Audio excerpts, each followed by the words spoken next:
This is Notebook LM. Um, I populated it with a couple sources. I just did a web search and populated them on the stuff on the Sermon on the Mount. We have like a report here on like hermeneutics, lexical, like the patristic landscape of the time. Uh, we have stuff about the actual Greek stuff here. Um, Yeah, we have a lot of sources that if I were to read every one of these, I'll probably would take me to I don't know November to read all of them. So with this, we just loaded all the topics, and I guess is there anything anyone wants to know about the Sermon of the Mount that we can ask Notebook LM? Anybody? Any takers? Yeah, exactly how many people were there? I mean, it says 5,000, right? Mm-hmm. But it said plus women and men. Okay. Plus So women and children. Yeah, so good. exactly how many people? Okay. So exactly how many people were present at the Sermon of the Mount? Yeah. At the Sermon of the Mount. And let's see what it says. I'll we'll find out together what Notebook LM says. Uh, can I share on the center screen? Center screen, I can find out, but you want to amplify your view, command plus maybe. Yeah, I can do that. All right. Is this better? All right. All right. So Notebook LM, what does it say? It says sources don't provide an exact number. They said noting great multitudes, right, and Jesus' disciples were in attendance. It provides a citation. So this right here is a citation, and you can view the source right here, and then this is the actual source. Uh, it's a it's an essay that Aquinas wrote. I think he lived around like the 1000s or so. It's a important essay he wrote about the Sermon of the Mount in detail. Um, What's his name? Aquinas, Aquinas. yes, Aquinas, Saint Aquinas. And then let's say I had no idea what the Sermon of the Mount is. I could say, okay, I am a new Christian. Please explain what the Sermon on the Mount is. Like I'm six, right? And then let's see together what it says.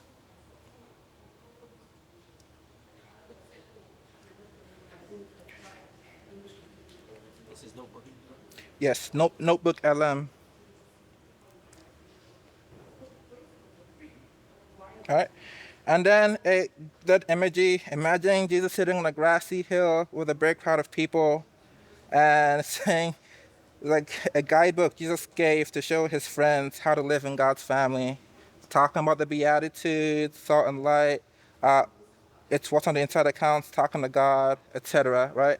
And then with Notebook LM, there's a lot of things you can do as well. For example, it has stuff like flashcards. So out of these 20 sources, I went ahead and generated flashcards, and so generated 6 of them. So the Gospel of Matthew is organized around 5 major discourses that reflect the fivefold division of the.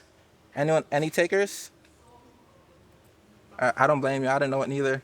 Uh, and then it says of the Torah, right? So that's and then another one. What symbolic significance does the mountain setting in Matthew 5 serve for Jewish attendance? And then the answer to that is it evokes Mount Sinai and positions Jesus as the new Moses given a new covenant law, for example, right? And then there's other stuff it can do. For example, we can go ahead and make, let's say, one make an illustration, right, which I did earlier. Notebook alarm, you can do that. Go ahead and make this illustration. Well, just talking about like the shift, right, from the law to grace, right, all of that. And then, yeah, Quick question. yes. So if I have Claude, why do I need Notebook? Because couldn't Claude do this? That's Couldn't a great question. Yeah. Why Claude, why, why do I need? Because we pay for all of them, right? mm, They're all paid for. So why no, would I no. keep paying for? Well, that's a great question. Notebook LM is actually free. And a couple things. Claude, Notebook LM, you can put any web page, you can put a YouTube video inside of it, you can put PDFs like that. And Notebook LM, you can have up to 100 notebooks per account, right? Claude, you can only have up to 100 attachments or so, and Claude, over time, it will maybe lose some of the secrets it's talking about. So, and Claude, for example, it won't. We have 20 or so sources, right? 20 sources, and what NotebookLM does is it takes all those sources, breaks it up, and ingests it so it can easily retrieve it.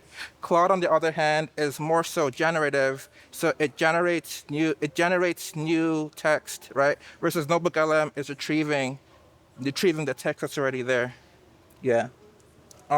But yeah, I'm sure we can imagine some of the stuff we could use Notebook LM for, like whether we're in school or we want to learn something. But let's just do something real quick.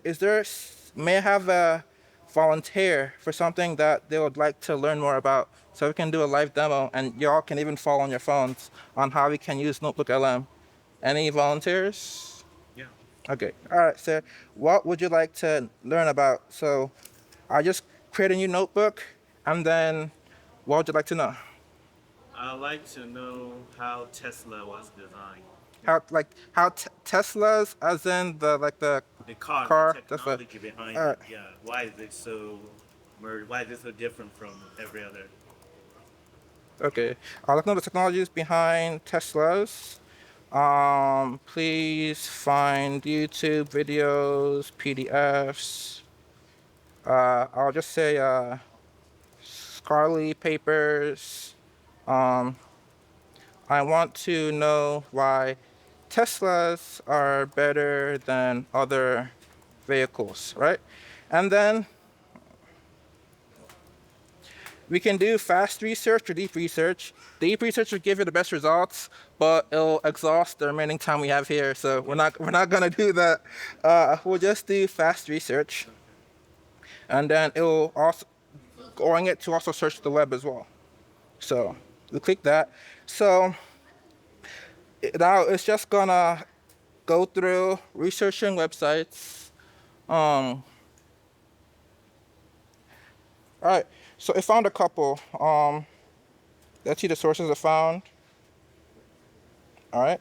We can import these, and then I say it's missing some more scholarly sources. So if I say please add scholarly sources, um, let's see, we really want academic papers and dissertations on why Tesla on how the Tesla technology works for their vehicles. And so again, with AI, you have to be patient with it. Sometimes you need to ask it again to generate. If you see what it it gave you, you're not satisfied, you can always get. So now it gave me some real papers. It gave me how they do their battery management system, how they do thermal design. So this is really good. So let me add. So now I'm importing all of those, and I can ask it a question. What question would you like to ask, sir? About Yes, Tesla yes, sales? yeah. Yeah. Any particular question, or should I just ask how their technologies work, and why it's better? Why do people why do people gravitate to this so much? Okay. So What is it that excites people about it? okay. I would just say this. We pulled data specifically on Tesla and how their technology is. So if we wanted to do on why do people would have to look for other sources. But is So there, can you ask how it sees, how Tesla sees the okay, sure. technologies? Okay, so how does Tesla see? Question mark. And then it's gonna look pull from all the sources, and let's see how it works.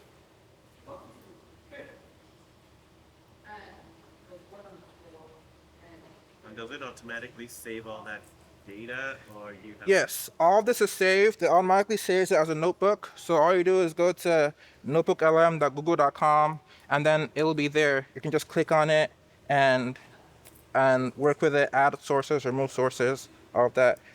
All right, so Tesla sees through Tesla Vision. It brought a source right here. It brought three actually on how Tesla sees.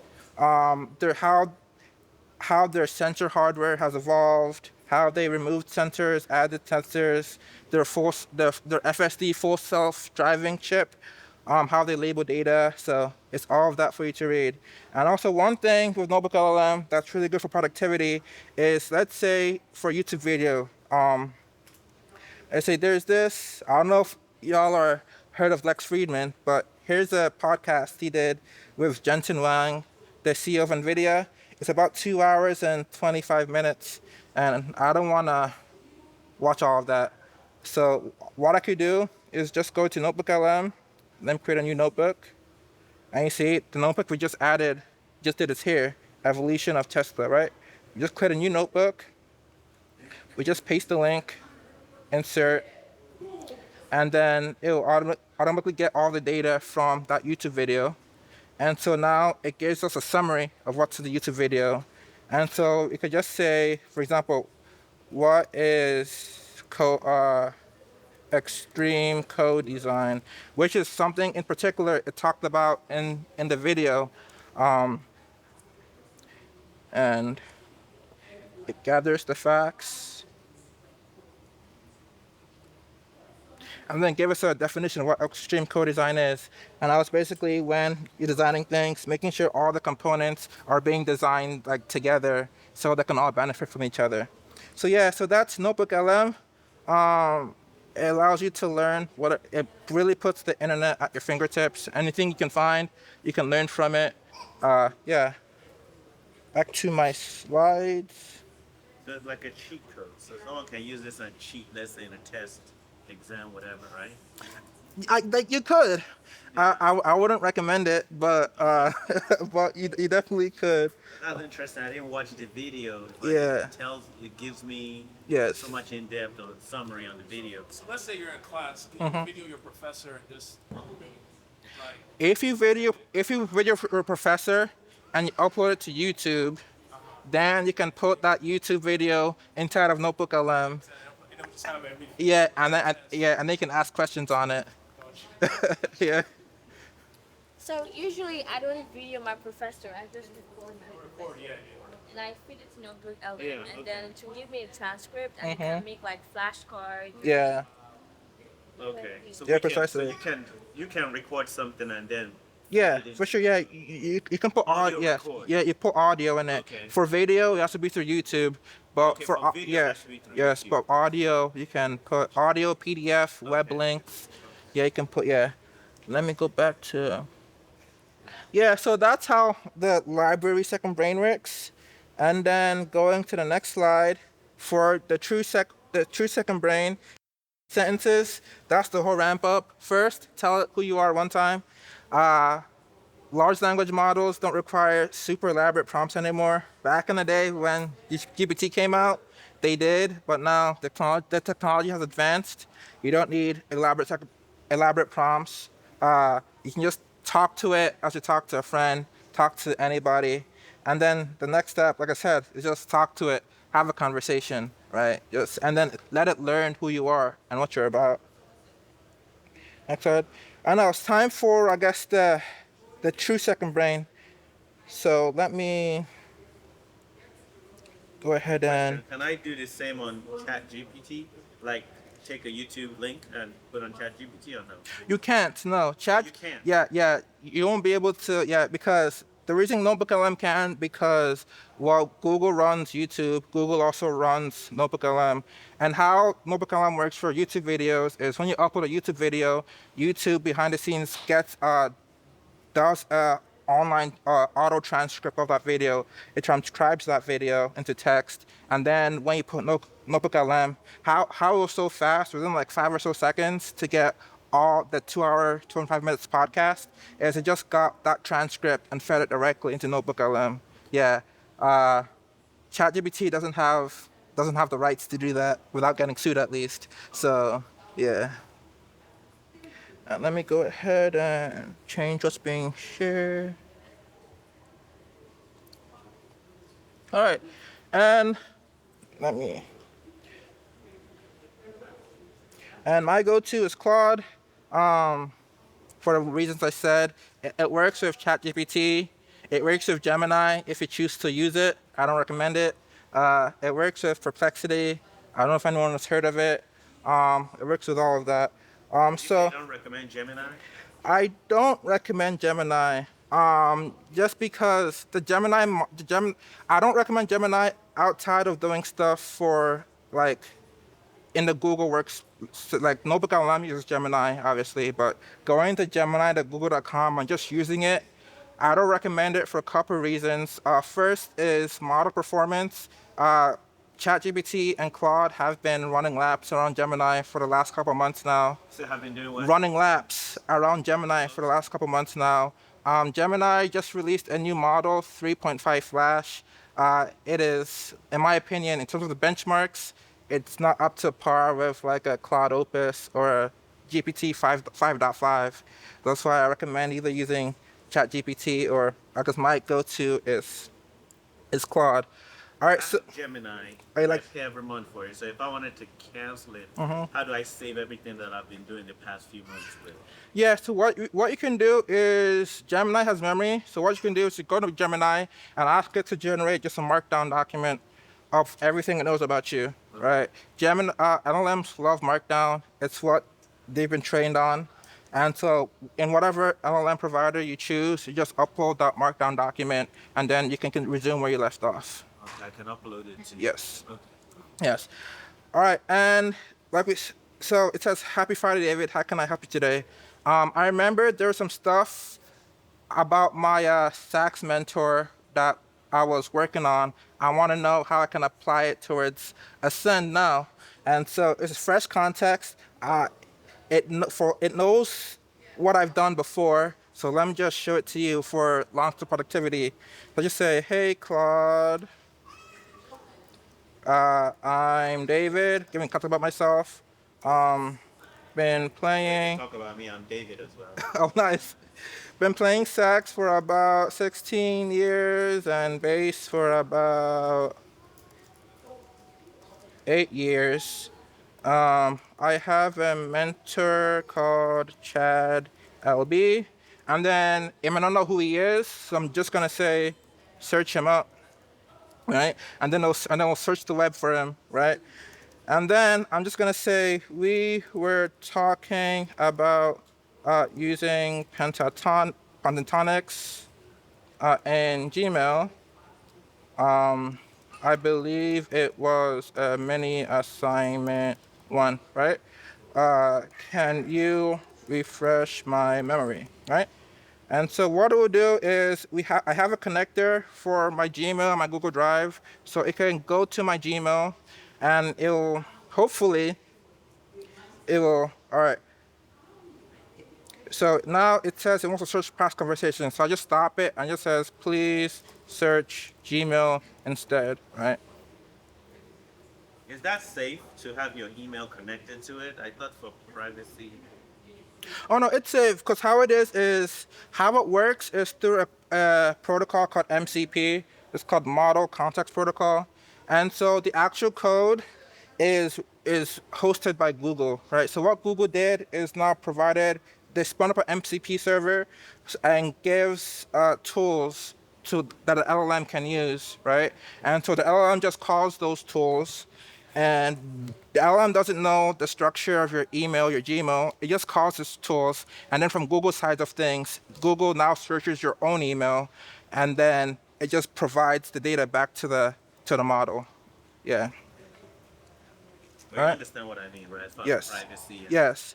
And for privacy, if you're talking about like them training on your data, every major LLM in your settings, you can have a checkbox, which I uncheck to like train on my data. I uncheck it, so then they're not allowed to train on your data.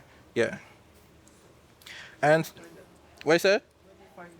Sure. So if we go here, we go to settings. Let's find it together. Privacy. Right here, help improve Claude. Right here is allow the use of your chats and coding sessions to train and improve Anthropic AI models.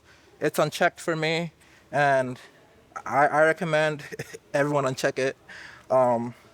Yeah, so here it gave me my the mini assignment. It pulled the email, got what we were talking about, and then we'll even say I'm at Ascend 26 right now. Do you remember it? Uh, I want to apply. I want to apply what we learned to it, and please find the praise and worship set list, right? And so if you see what it would do, it remembered I'm at Ascend 2026. I'm speaking on AI for productivity. It's trying to search Gmail, so I'm just going to stop it right here. And I'm going to say, please search my drive for it. Right? And so it's connected to my Google Drive. And so it's searching the files. How do you connect it to your Google Drive, your Gmail? How? Just can you just show us, just like you did the other one? Great, really, yes, yes. As soon as this finishes, I'll show you, right? And so see here, it got the set list, the schedule. If we see, so I don't leak the rest of the rotation. If we see Thursday evening, Joshua led it. Friday morning, it was Beth Lucy. Let me just scroll all the way to here. And then applying, how can I apply the assignment to it? Because if you notice, I didn't tell it that I'm speaking in AI. I didn't tell it I'm at Ascend. Like, I didn't tell it what Ascend was. It was conversations I've already had that it remembers. So now in new conversations, it can take that context and apply it to whatever I need to do, right? Yeah. And then you had a great question on how do you connect. How you do it is, at least for Claude, you go here where it says customize. You go to connectors, all right? And then here we have Gmail and Google Drive. So let me just disconnect from Gmail. Disconnect. All right. So here's the connectors you can use with Claude. You can use Canva 365 with it, Figma, Gmail, Notion, which I personally use Notion all the time. You can integrate it with the Google Calendar. You can use it with Zoom. If you just had a meeting, want to know the transcript of that meeting, want to know who you met with, Claude can interface with that too. Where did we go before we went to connectors? Yeah, for Claude, you clicked right here, customize. Oh, customize. Yes, Okay. and then connectors, and then you click this plus button, right? And then you click browse connectors. And then from browse connectors, you over here go to Gmail. And then from Gmail, I'll click connect, right? And then these are all my Gmails. I'll click this one, continue, continue, and then it's connected. And then I can have it search my Gmail, right? Okay, you might be thinking, oh, that's cute, David, but what about like, let me see what you've actually been working on Claude with right now. So I'll give you a sneak peek into a conversation I've been working with Claude for the last couple of weeks. So I'll just say, hey, Claude, I'm at Ascend right now, say hi. And then I'll say, I'm giving the speech on productivity. tell everyone what we have been cooking up here. You see, I mean, I'm just talking to it like I'll talk to any other person, right? I'm not like, hey, Claude, just, you'll understand all of that. And so what you see, what I've been working on for the last couple weeks, all right. So it says, hey, everyone understand, I've been David's been a long conversation partner of mine, and we've indeed been cooking. Uh, Although probably not what you expect at a productivity talk. And what I've been working on is I came in just asking, at, at least our church, we don't use drums like that, but I still wanna have like the full experience, right? So just in building a rig or like an AI drummer for our church, since we don't use live drums, and basically architecting like a worship rig using our PSR, and then using our like SPD, which is drum pads we have at the church, and getting that over, and then just talking about some of the more stuff we're doing. Yeah. Says you've been paying $69 a month without use. Oh yeah. Engaging. Yeah, you see how Claude is exposing me right now too. What you say? Oh no, that's not for Claude. No, that's for one of my mentors.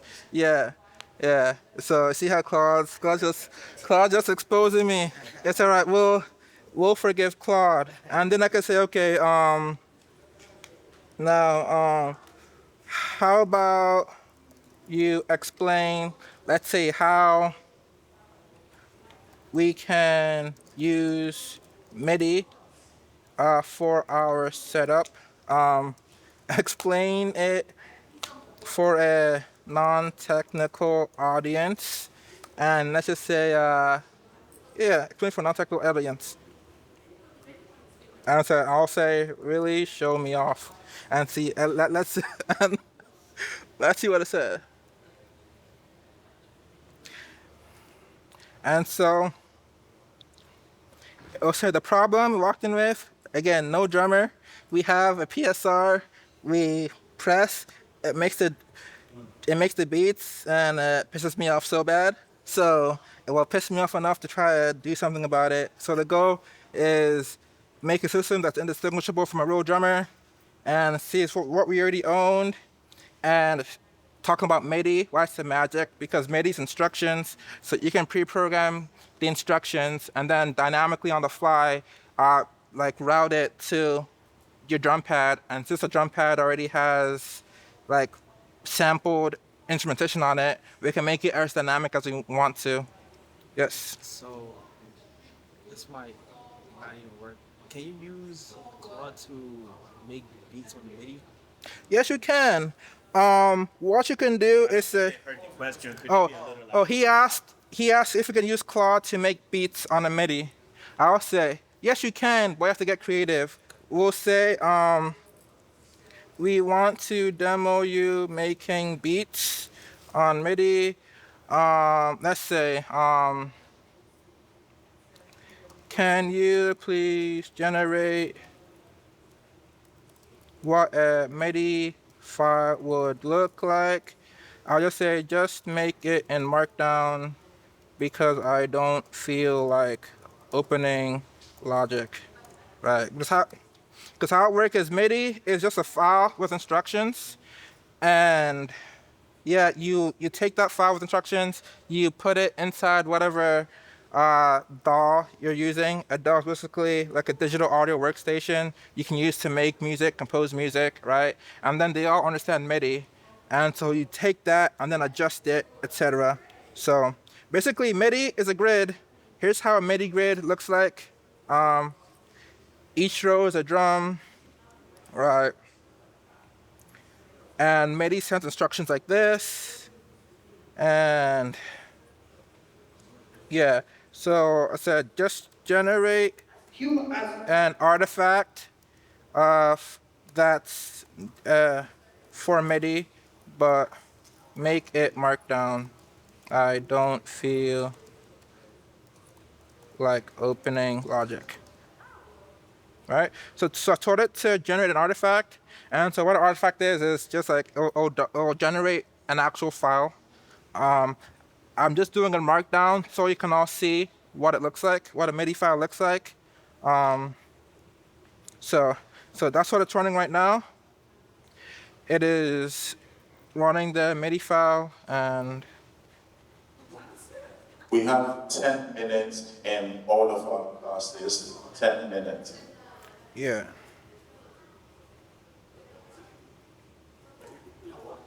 We have 10 minutes, Yeah, 10 minutes it's to it's go actually it's on actually our it's classes. it's actually doing more than I asked for it. It's also giving instructions on how you use it, how it all works, and now it's presenting the file, and then that's the file it created.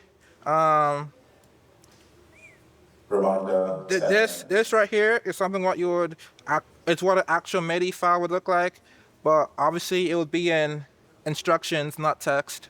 And Claude give us the audio. audio.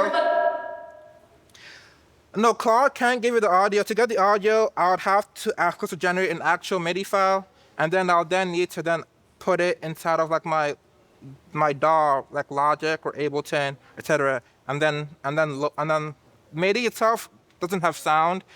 You would have to then connect it to like a plugin that has drums or something. Then a plugin will take those instructions and then play the audio, if that makes sense. Yeah. And then I guess before I continue, are there any questions? Okay. Yes. Yeah, so my question is based on the area of training, Yes. because I think the training is always helping to like get familiarized more with whosoever is handling the cloud. So in that way, if we try to like workshop it, is how is it able to like still know like updated like charts from a specific person? Yeah. So it's a great question. It's something called memory. So if you go to our settings, where is it? Is it usage capability? Yeah, something called memory, right? With memory, everybody should check it. It allows Claude to remember who you are. It allows Claude to remember your previous, or any LLM, ChatGPT, Gemini, to remember your previous conversations, be able to search with it.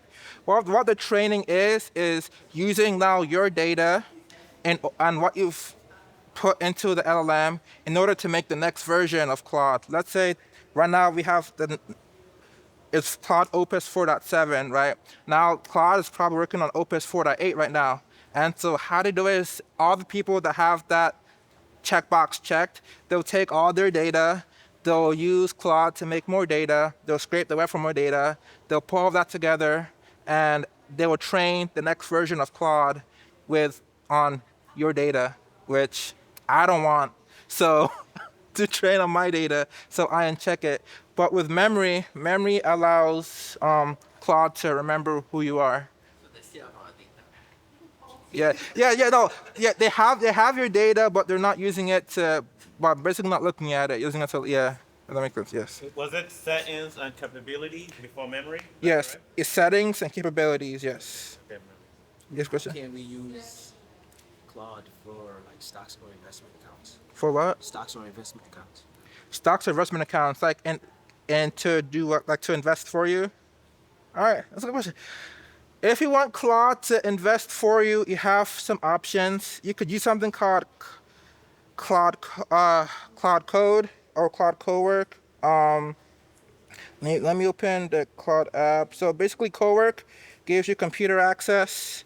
Or it gives Claude computer access. It's like GPT or OpenAI has Codex that gives you computer access. Perplexity has Perplexity Computer. Google has Anti-Gravity. No one should use it, by the way. It sucks. But yeah, you could use it for computer access. But if you're looking for what it's called, like more automated investing, is that what you were looking for? Yeah. If you want more automated investing, you would have to use an agent. So you could use something like OpenClaw. Has anyone heard of OpenClaw? Anybody? Yeah, OpenClaw or Hermes agent. You could spin it up, right? You get your Claude API key, and then you can use that to make investments. but beware. Some people have lost a lot of money doing it, so do it at your own risk. Some people have made some money, but I guess most people have. I've seen way more accounts go from 10K to zero than go from 0 to 10K, let's just say, with AI automated investing. Yeah. What are they called? Open Claw, you say? Open Claw. CLAW? Yes, Open Claw or a Hermes agent. It's also good use. Any other questions?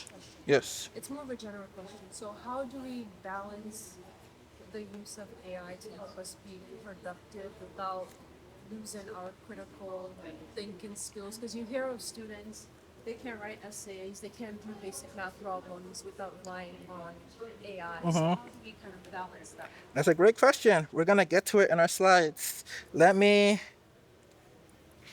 just quickly go to capture, back to our slides. All right.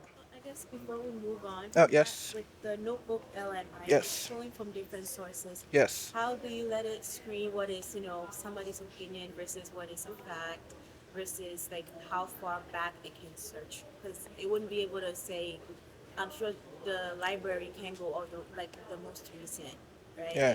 We have a certain timeline of data that we can get. Yeah, because Notebook LM, it doesn't search the web for that stuff. It can search the web to get your sources, but really you put whatever sources you want to put inside Notebook LM. You can have your own you want. You can supplement it by having it search the web to pull more sources, and then it takes those sources. It does something called a RAG, retrieval augmented generation, which basically takes the sources, chunks them into bite-sized segments.